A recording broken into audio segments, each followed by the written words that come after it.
रसूलुल्लाह सल्लल्लाहु अलैहि वसल्लम फरमाते हैं कि हमसे पिछली उम्मत में एक नेक शख्स थे जो अल्लाह के वली थे, जिनका नाम जुरैज था।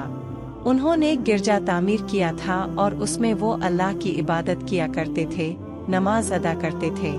एक मर्तबा हुआ यूं कि जुरैज अपनी नमाज में थे, तब उनकी वालिदा आई और उन्हें आवाज़ दी कि जुरैज, जुरैज आओ, मैं तुमसे मिलने आई हूँ। जुरैज नमाज पढ़ रहे थे जो कि नफली नमाज थी।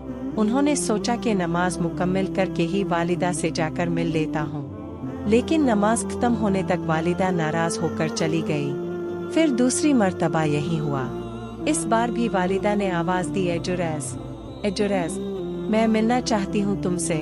जुरैज फिर अपनी नमाज में लगे हुए, सोचा कि अपनी नमाज मुकम्मल कर लेता हूँ और फिर जाकर मिल लूँगा। तीसरी मर्तबा भी यही हुआ। वालिदा फिर आई और जुरैज को आवाज़ दी। जुरैज इस वक्त भी अल्लाह की इबादत में थे और माँ नाराज हो गई। फिर कहा कि ए जुरैज, तू तवाइफों का मुंह देखे। ऐसी बद्दुआ देकर वहाँ से चली गई। आगे आप सल्लल्लाहु अलैहि वसल्लम फरमाते हैं, जुरैज की जो मकबूलियत थी, इनकी जो इबादत थी, इससे लोग जलते थे और लोग वैसे ही जुरैज पर इल्ज़ाम लगाना चाहते थे। लिहाजा कौम के शर पसंद लोगों ने एक मंसूबा किया। उन्होंने एक बुरी फाहिशा औरत को तैयार किया जो लोगों से मुंह काला करती थी। उस औरत ने जुरैज के गिरजा के बाहर एक चरवाहा था, उससे अपना मुंह काला करती रही, जिससे उसको हमल ठहर गया और उससे एक औलाद हुई जो जिना की थी। जब उसको एक औलाद हुई तो औरत ने लोगों से कहा कि ये औलाद जुरैज की है। जब बस्ती में ये बात चली तो लोगों ने आकर जुरैज को बेतहाशा मारना शुरू कर दिया, हत्ता कि उसका गिरजा भी तोड़ दिया और मारते मारते उसे बादशाह, वक्त के हाकिम, के पास ले गए। जब वहाँ पूछा तो जुरैज ने कहा कि बताओ तो सही, क्यों मारते हो? लोगों ने कहा कि तुम्हें एक औलाद है, तुमने मुंह काला किया है किसी औरत के साथ। तो जुरैज ने कहा कि उसे लाओ तो सही, वो औरत कौन है? जुरैज की वालिदा की बद्दुआ हुई और जुरैज को बुरी औरत का मुंह देखना पड़ा। जुरैज ने कहा, ठीक है, मुझे नमाज पढ़ने दो। उन्होंने 2 रकात नमाज पढ़ी और उसके बाद जुरैज ने उस लड़के से कहा, लड़के बता तेरा बाप कौन है? अल्लाह रब्बुल इज्जत ने उस लड़के को जुबान दी और उसने कहा कि मेरा बाप वो चरवाहा है। उस नन्हे बच्चे के बोल सुनकर लोगों को बड़ी नदामत हुई।